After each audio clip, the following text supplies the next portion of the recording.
हवेली का शाप खत्म होने के बाद गांव में शांति लौट आई। लेकिन अर्जुन के मन में अब भी सवाल थे। हवेली की डायरी में कुछ पन्ने फटे हुए थे जिन पर हवेली के असली रहस्य छिपे होने की संभावना थी। एक दिन अर्जुन को गांव के एक पुराने साधु से मिलने का मौका मिला। साधु ने कहा, हवेली का शाप तो खत्म हो गया है, लेकिन उसकी आत्माएं पूरी तरह मुक्त नहीं हुई। अगर सच्चाई तक पहुंचना है तो तुम्हें उस जगह जाना होगा जहां से यह कहानी शुरू हुई थी। साधु ने बताया कि हवेली के मालिक ने एक गुप्त खजाना छुपाया था, जिसके कारण उसने अपने परिवार की हत्या की। वह खजाना हवेली के नीचे बने भूमिगत गुफाओं में छुपा हुआ था।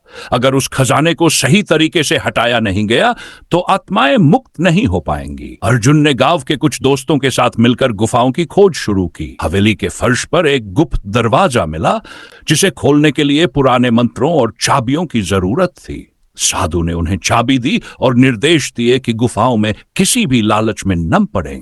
गुफा के अंदर का दृश्य बेहद डरावना था।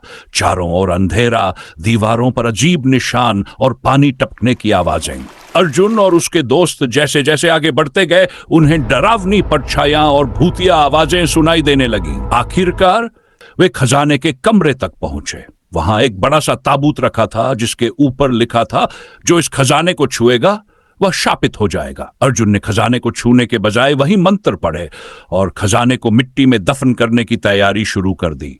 तभी एक भयानक भूत प्रकट हुआ। यह हवेली के मालिक की आत्मा थी। उसने चिल्लाते हुए कहा, यह खजाना मेरा है, इसे कोई नहीं ले जा सकता। लेकिन अर्जुन ने हार नहीं मानी। उसने मंत्रों का जाप जारी रखा। भूत कमजोर पड़ता गया और अंततः गायब हो गया। खजाने को मिट्टी में दफन कर दिया गया और गुफा से बाहर आते ही हवेली में एक अजीब सी शांति छा गई। साधु ने कहा, अब हवेली का शाप पूरी तरह खत्म हो गया है, आत्माएं अब मुक्त हो चुकी हैं। गांव वालों ने अर्जुन और उसके दोस्तों को धन्यवाद दिया।